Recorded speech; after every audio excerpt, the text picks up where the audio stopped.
Hi friends, welcome back to join to success YouTube channel. ಸ್ನೇಹಿತರೆ, ಈ ದಿನದ ತರಗತಿಯಲ್ಲಿ ನಾವು ಎಲ್ಲ ಸ್ಪರ್ಧಾತ್ಮಕ ಪರೀಕ್ಷೆಗಳಿಗೆ ಉಪಯೋಗವಾಗುವಂತೆ ಸಾಮಾನ್ಯ ಜ್ಞಾನ ವಿಷಯಕ್ಕೆ ಸಂಬಂಧಿಸಿದಂತೆ ಪ್ರಮುಖ 50 ಪ್ರಶ್ನೋತ್ತರಗಳನ್ನು ತಿಳ್ಕೊಳ್ತಾ ಹೋಗೋಣ. ಸೊ ಈ ವಿಡಿಯೋ ತುಂಬಾ ಯೂಸ್ಫುಲ್ ಆಗಿರುತ್ತೆ. ಸ್ಕಿಪ್ ಮಾಡದೆ ಕೊನೆವರೆಗೂ ನೋಡಿ.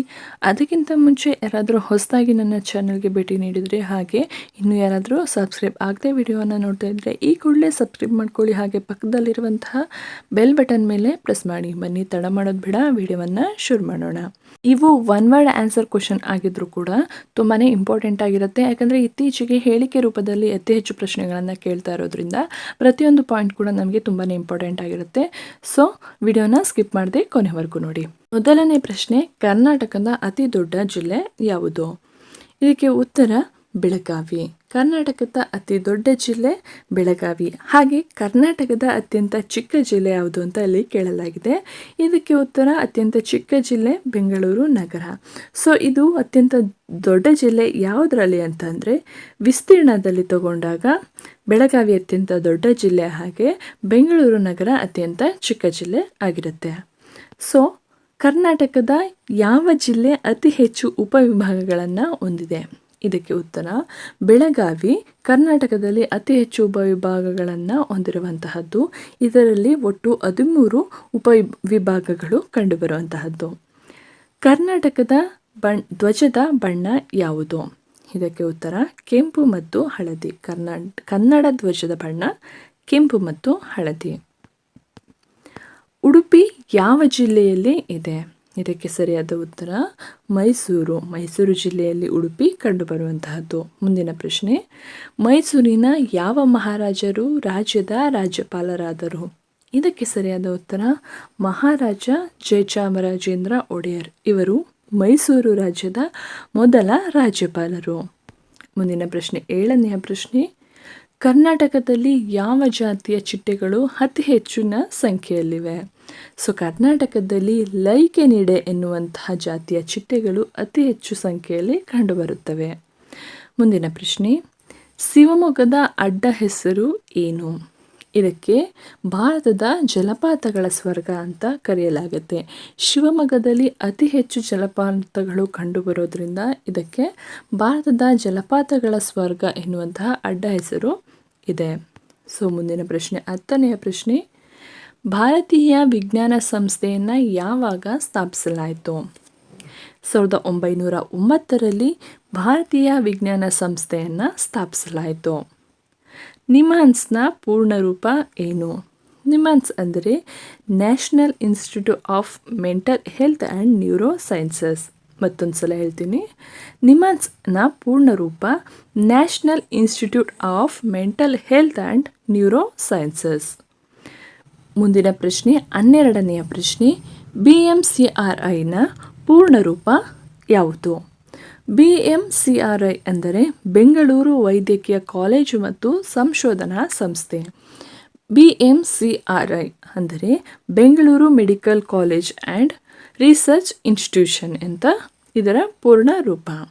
ಸೊ ಮುಂದಿನ ಪ್ರಶ್ನೆ, ಗೊಮ್ಮಟೇಶ್ವರ ಪ್ರತಿಮೆ ಎಲ್ಲಿದೆ? ಗೊಮ್ಮಟೇಶ್ವರ ಪ್ರತಿಮೆ ಶ್ರವಣಬೆಳಗೊಳದಲ್ಲಿ ಕಂಡುಬರುತ್ತದೆ. ಮುಂದಿನ ಪ್ರಶ್ನೆ, 14ನೆಯ ಪ್ರಶ್ನೆಯನ್ನು ನೋಡೋದಾದರೆ, ಭಾರತೀಯ ಧ್ವಜವನ್ನು ತಯಾರಿಸುವ ಏಕೈಕ ಅಧಿಕೃತ ಘಟಕ ಯಾವುದು? ಸೊ ಇದಕ್ಕೆ ಉತ್ತರ ಕರ್ನಾಟಕ ಖಾದಿ ಮತ್ತು ಗ್ರಾಮೋದ್ಯೋಗ ಸಂಯುಕ್ತ ಸಂಘ. ಕರ್ನಾಟಕ ಖಾದಿ ಮತ್ತು ಗ್ರಾಮೋದ್ಯೋಗ ಸಂಯುಕ್ತ ಸಂಘ ಇಲ್ಲಿ ಭಾರತೀಯ ಧ್ವಜವನ್ನು ತಯಾರಿಸುವ ಇದು ಭಾರತೀಯ ಧ್ವಜವನ್ನು ತಯಾರಿಸುವಂತಹ ಏಕೈಕ ಘಟಕ ಆಗಿದೆ. ಇಡೀ ಭಾರತದಲ್ಲಿ ಕೇವಲ ಇಲ್ಲಿ ಮಾತ್ರ ಧ್ವಜವನ್ನು ತಯಾರು ಮಾಡಲಾಗುತ್ತೆ. ಸೊ ಮುಂದಿನ ಪ್ರಶ್ನೆ, 15ನೆಯ ಪ್ರಶ್ನೆ, ಪ್ರಸಿದ್ಧ ಶ್ರೀರಾಮಾಯಣ ದರ್ಶನಂ ಪುಸ್ತಕವನ್ನು ಬರೆದವರು ಯಾರು? ಇದಕ್ಕೆ ಉತ್ತರ ಕುಪ್ಪಳ್ಳಿ ವೆಂಕಟಪ್ಪ ಪುಟ್ಟಪ್ಪ. ಮುಂದಿನ ಪ್ರಶ್ನೆ, 16ನೆಯ ಪ್ರಶ್ನೆ, ಕುಪ್ಪಳ್ಳಿ ವೆಂಕಟಪ್ಪ ಪುಟ್ಟಪ್ಪ ಅವರ ಕಾವ್ಯನಾಮ ಏನು? ಸೊ ಕುಪ್ಪಳ್ಳಿ ವೆಂಕಟಪ್ಪ ಪುಟ್ಟಪ್ಪ ಅಂದರೆ ಕುವೆಂಪು, ಇದು ಅವರ ಕಾವ್ಯನಾಮ ಆಗಿದೆ. ಸೊ 17ನೆಯ ಪ್ರಶ್ನೆ, ಬಂಡೀಪುರ ರಾಷ್ಟ್ರೀಯ ಉದ್ಯಾನವನ ಯಾವ ಜಿಲ್ಲೆಯಲ್ಲಿದೆ? ಸೊ ಬಂಡೀಪುರ ರಾಷ್ಟ್ರೀಯ ಉದ್ಯಾನವನ ಚಾಮರಾಜನಗರ ಜಿಲ್ಲೆಯಲ್ಲಿ ಕಂಡುಬರುವಂತಹದ್ದು. ಯಾವ ಸ್ಥಳವನ್ನು ಭಾರತದ ಸ್ಕಾಟ್ಲೆಂಡ್ ಎಂದು ಕರೆಯಲಾಗುತ್ತದೆ? ಸೊ ಭಾರತದ ಸ್ಕಾಟ್ಲೆಂಡ್ ಎಂದು ನಾವು ಕೊಡಗು ಜಿಲ್ಲೆಯನ್ನು ಕರೆಯಲಾಗುತ್ತದೆ. ಮೊದಲ ಆಂಗ್ಲೋ ಮೈಸೂರು ಯುದ್ಧ ಯಾವಾಗ ನಡೆಯಿತು? ಇದು ಮೊದಲ ಆಂಗ್ಲೋ ಮೈಸೂರು ಯುದ್ಧ 1767ರಿಂದ 1769ರವರೆಗೆ ನಡೆಯುತ್ತದೆ. ಎರಡನೇ ಆಂಗ್ಲೋ ಮೈಸೂರು ಯುದ್ಧ ಯಾವಾಗ ನಡೆಯಿತು? ಸೊ ಎರಡನೇ ಆಂಗ್ಲೋ ಮೈಸೂರು ಯುದ್ಧ 1780ರಿಂದ 1784ರವರೆಗೆ ನಡೆಯುತ್ತೆ. ಮೂರನೇ ಆಂಗ್ಲೋ ಮೈಸೂರು ಯುದ್ಧ ಯಾವಾಗ ನಡೆಯಿತು ಅಂದರೆ ಇದು 1790ರಿಂದ 1792ರವರೆಗೆ ಮೂರನೇ ಆಂಗ್ಲೋ ಮೈಸೂರು ಯುದ್ಧ ನಡೆಯುವಂತಹದ್ದು.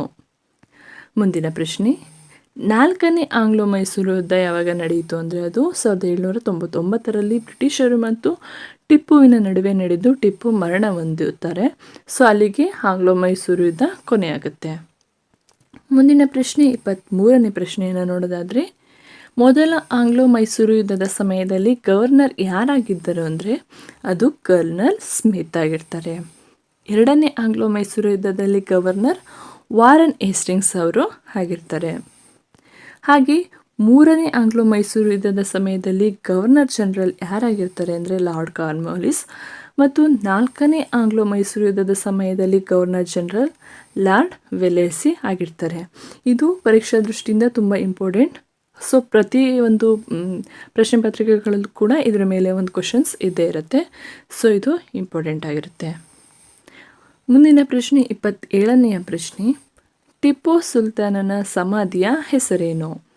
ಸೊ ಟಿಪ್ಪು ಸುಲ್ತಾನನ ಸಮಾಧಿ ಶ್ರೀರಂಗಪಟ್ಟಣದಲ್ಲಿ ಇರುವಂತಹದ್ದು. ಇದರ ಹೆಸರನ್ನು ನಾವು ಗುಂಬಜ್ ಅಂತ ಕರೆಯಲಾಗುತ್ತೆ. ಬೆಂಗಳೂರು ವಿಶ್ವವಿದ್ಯಾಲಯವನ್ನು ಯಾವಾಗ ಸ್ಥಾಪಿಸಲಾಯಿತು? ಇದಕ್ಕೆ ಸರಿಯಾದ ಉತ್ತರ 1964 ಜುಲೈನಲ್ಲಿ ಬೆಂಗಳೂರು ವಿಶ್ವವಿದ್ಯಾನಿಲಯವನ್ನು ಸ್ಥಾಪಿಸಲಾಗುತ್ತೆ. ಸೊ ಮುಂದಿನ ಪ್ರಶ್ನೆ 29ನೆಯ ಪ್ರಶ್ನೆ, ಕರ್ನಾಟಕದಿಂದ ಭಾರತ ರತ್ನ ಪ್ರಶಸ್ತಿಯನ್ನು ಪಡೆದ ಮೊದಲ ವ್ಯಕ್ತಿ ಅದು ಸರ್ ಎಂ ವಿಶ್ವೇಶ್ವರಯ್ಯ ಅವರು. ಮೊದಲ ಕನ್ನಡದ ಚಲನಚಿತ್ರದ ಯಾವುದು ಅಂತ ಕೇಳೋದಾದರೆ ಅದು ಸತಿ ಸುಲೋಚನ. ಇದು ಕನ್ನಡದ ಮೊದಲ ಚಲನಚಿತ್ರ ಆಗಿದೆ. ಮುಂದಿನ ಪ್ರಶ್ನೆ 31ನೆಯ ಪ್ರಶ್ನೆ, ಸರ್ ಎಂ ವಿಶ್ವೇಶ್ವರಯ್ಯ ಅವರು ಭಾರತ ರತ್ನ ಪ್ರಶಸ್ತಿಯನ್ನು ಯಾವಾಗ ಪಡೆದರು ಅಂತ ಕೇಳಲಾಗಿದೆ. ಸೊ ಇದಕ್ಕೆ ಸರಿಯಾದ ಉತ್ತರ 1955ರಲ್ಲಿ ಅವರಿಗೆ ಭಾರತ ರತ್ನ ಪ್ರಶಸ್ತಿಯನ್ನು ನೀಡಲಾಗುತ್ತೆ. 32ನೆಯ ಪ್ರಶ್ನೆ, 2009ರಲ್ಲಿ ಕರ್ನಾಟಕದಿಂದ ಭಾರತ ರತ್ನ ಪ್ರಶಸ್ತಿಯನ್ನು ಯಾರು ಪಡೆದರು? ಇದಕ್ಕೆ ಸರಿಯಾದ ಉತ್ತರ ಭೀಮ್ಸೇನ್ ಜೋಶಿ ಅವರು 2009ರಲ್ಲಿ ಕರ್ನಾಟಕದಿಂದ ಭಾರತ ರತ್ನ ಪ್ರಶಸ್ತಿಯನ್ನು ಪಡಿತಾರೆ. ಹಂಪಿ ನಗರವು ಯಾವ ನದಿ ದಂಡೆಯಲ್ಲಿದೆ? ಸೊ ಹಂಪಿ ನಗರ ತುಂಗಭದ್ರಾ ನದಿಯ ದಂಡೆಯಲ್ಲಿ ಕಂಡುಬರುವಂತಹದ್ದು. ಮುಂದಿನ ಪ್ರಶ್ನೆ 34ನೆಯ ಪ್ರಶ್ನೆ, 1894ರಲ್ಲಿ ಮೊದಲ ಕನ್ನಡ ಇಂಗ್ಲಿಷ್ ನಿಘಂಟನ್ನು ಬರೆದವರು ಯಾರು? ಸೊ ಫರ್ಡಿನಾಂಡ್ ಕಿಟೆಲ್ ಎನ್ನುವಂತಹವರು 1894ರಲ್ಲಿ ಮೊದಲು ಕನ್ನಡ ಇಂಗ್ಲಿಷ್ ನಿಘಂಟನ್ನು ಬರೀತಾರೆ. 35ನೆಯ ಪ್ರಶ್ನೆ, ಗೋಲ್ ಗುಂಬಜ್ ಎಲ್ಲಿದೆ? ಉತ್ತರ ಬಿಜಾಪುರದಲ್ಲಿದೆ. ಗೋಲ್ ಗುಂಬಜ್ ಎನ್ನುವಂತಹದ್ದು ಬಿಜಾಪುರದಲ್ಲಿ ಕಂಡುಬರುವಂತಹದ್ದು. ಯಾವ ದಿನವನ್ನು ಕರ್ನಾಟಕ ರಾಜ್ಯೋತ್ಸವ ಎಂದು ಆಚರಿಸಲಾಗುತ್ತದೆ ಅಂದರೆ ಅದು ನವೆಂಬರ್ 1. ಕನ್ನಡ ಸಾಹಿತ್ಯ ಪರಿಷತ್ತನ್ನು ಯಾವಾಗ ಸ್ಥಾಪಿಸಲಾಯಿತು? ಇದಕ್ಕೆ ಸರಿಯಾದ ಉತ್ತರ 1915 ಮೇ 3ರಂದು ಕನ್ನಡ ಸಾಹಿತ್ಯ ಪರಿಷತ್ತನ್ನು ಸ್ಥಾಪನೆ ಮಾಡಲಾಯಿತು. ಸೊ ಕನ್ನಡ ಸಾಹಿತ್ಯ ಪರಿಷತ್ತಿನ ಮೊದಲ ಅಧ್ಯಕ್ಷರು ಯಾರಾಗಿದ್ದರು ಅಂದರೆ ಅದು HV ನಂಜುಂಡಯ್ಯ. ಕನ್ನಡ ಸಾಹಿತ್ಯ ಪರಿಷತ್ತಿನ ಮೊದಲ ಅಧ್ಯಕ್ಷರು HV ನಂಜುಂಡಯ್ಯ ಅವರು ಆಗಿದ್ದರು. ಮುಂದಿನ ಪ್ರಶ್ನೆ 40ನೆಯ ಪ್ರಶ್ನೆ, ಕನ್ನಡ ಭಾಷೆಗೆ ಮೊದಲ ಜ್ಞಾನಪೀಠ ಪ್ರಶಸ್ತಿಯನ್ನು ತಂದುಕೊಟ್ಟಂಥವರು ಅದು ಕುವೆಂಪು ಅವರು. ಮಾಸ್ತಿ ವೆಂಕಟೇಶ ಅಯ್ಯಂಗಾರ್ ಅವರ ಕಾವ್ಯನಾಮ ಯಾವುದು? ಮಾಸ್ತಿ ವೆಂಕಟೇಶ್ ಅಯ್ಯಂಗಾರ್ ಅವರ ಕಾವ್ಯನಾಮ ಶ್ರೀನಿವಾಸ ಎನ್ನುವಂಥದ್ದು. ಯಾವ ಪಟ್ಟಣವನ್ನು ಕರ್ನಾಟಕದ ಸಿಲ್ಕ್ ಟೌನ್ ಎಂದು ಕರೆಯಲಾಗುತ್ತದೆ?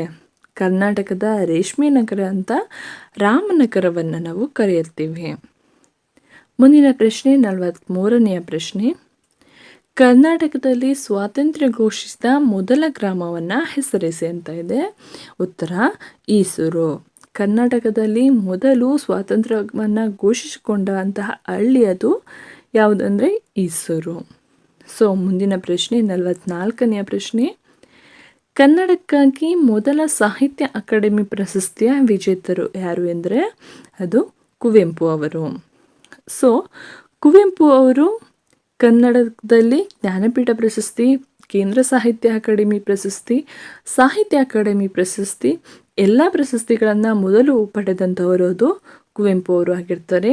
ಇವರ ಶ್ರೀರಾಮಾಯಣ ದರ್ಶನಂ ಅನ್ನುವಂತಹ ಕೃತಿಗೆ ಜ್ಞಾನಪೀಠ ಪ್ರಶಸ್ತಿ ಹಾಗೆ ಕೇಂದ್ರ ಸಾಹಿತ್ಯ ಅಕಾಡೆಮಿ ಪ್ರಶಸ್ತಿ ಕೂಡ ದೊರಕಿರುವಂತಹದ್ದು. 46ನೇ ಪ್ರಶ್ನೆ. ಯಾವ ರಾಜವಂಶವು ಪಟ್ಟದಕಲ್ಲಿನಲ್ಲಿ ಸ್ಮಾರಕಗಳ ಗುಂಪನ್ನು ನಿರ್ಮಿಸಿದೆ? ಸೊ ಅತಿ ಹೆಚ್ಚು ಚಾಲುಕ್ಯ ರಾಜವಂಶದವರು ಪಟ್ಟದಕಲ್ಲಿನಲ್ಲಿ ಸ್ಮಾರಕಗಳ ಗುಂಪನ್ನು ನಿರ್ಮಿಸಿರುವಂತಹದ್ದು. ಮುಂದಿನ ಪ್ರಶ್ನೆ 47ನೆಯ ಪ್ರಶ್ನೆ.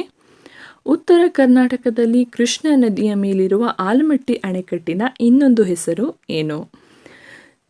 ಕೃಷ್ಣಾ ನದಿಯ ಮೇಲಿರುವ ಆಲಮಟ್ಟಿ ಅಣೆಕಟ್ಟಿನ ಇನ್ನೊಂದು ಹೆಸರು ಯಾವುದು ಅಂದರೆ ಅದು ಲಾಲ್ ಬಹದ್ದೂರ್ ಶಾಸ್ತ್ರಿ ಅಣೆಕಟ್ಟು ಅಂತ ಕರೆಯಲಾಗುತ್ತೆ.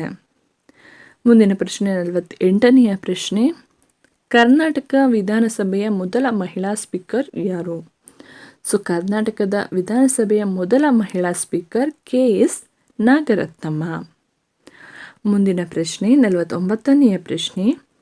ಕರ್ನಾಟಕದ ಕಬಡ್ಡಿ ರಾಣಿ ಎಂದು ಯಾರನ್ನು ಕರೆಯಲಾಗುತ್ತದೆ? ಸೊ ಉತ್ತರ ಮಮತಾ ಪೂಜಾರಿ ಇವರನ್ನು ಕರ್ನಾಟಕದ ಕಬಡ್ಡಿ ರಾಣಿ ಎಂದು ಕರೆಯಲಾಗುತ್ತದೆ. ಸೊ ಮುಂದಿನ ಪ್ರಶ್ನೆ ಹಾಗೂ ಕೊನೆಯ ಪ್ರಶ್ನೆ. ಕದಂಬ ಲಿಪಿಯಲ್ಲಿ ತಿಳಿದಿರುವ ಅತ್ಯಂತ ಹಳೆಯ ಕನ್ನಡ ಭಾಷೆಯ ಶಾಸನ ಯಾವುದು ಅಂದರೆ ಅದು ಹಲ್ಮಿಡಿ ಶಾಸನ. ಇದು ಕನ್ನಡದ ಮೊದಲ ಶಾಸನ ಹಾಗೂ ಅತ್ಯಂತ ಹಳೆಯ ಕನ್ನಡ ಭಾಷೆಯ ಶಾಸನ ಆಗಿರುವಂತಹದ್ದು. ಇದು ಈಗಿನ ಹಾಸನ ಜಿಲ್ಲೆಯ ಬೇಲೂರು ತಾಲೂಕಿನ ಹಲ್ಮಿಡಿ ಎನ್ನುವಂತಹ ಸ್ಥಳದಲ್ಲಿ ದೊರಕಿರುವಂತಹದ್ದು. ಇದು ಕನ್ನಡದ ಮೊದಲ ಶಾಸನ ಆಗಿದೆ. ಸೊ ಇದಿಷ್ಟು ಈ ದಿನದ ತರಗತಿ. ಐ ಹೋಪ್ ನಿಮಗೆಲ್ಲ ಈ ವಿಡಿಯೋ ಇಷ್ಟ ಆಗಿದೆ. ಇಷ್ಟ ಆಗಿದ್ದರೆ ಈ ಕೂಡಲೇ ಒಂದು ಲೈಕ್ ಮಾಡಿ, ಹಾಗೆ ನಿಮ್ಮ ಸ್ನೇಹಿತರ ಜೊತೆ ಶೇರ್ ಮಾಡಿ. ನಿಮ್ಮ ಅನಿಸಿಕೆ ಅಭಿಪ್ರಾಯಗಳನ್ನು ಕಮೆಂಟ್ ಮುಖಾಂತರ ನಮಗೆ ತಿಳಿಸಿ. ಎಲ್ಲರಿಗೂ ಧನ್ಯವಾದಗಳು.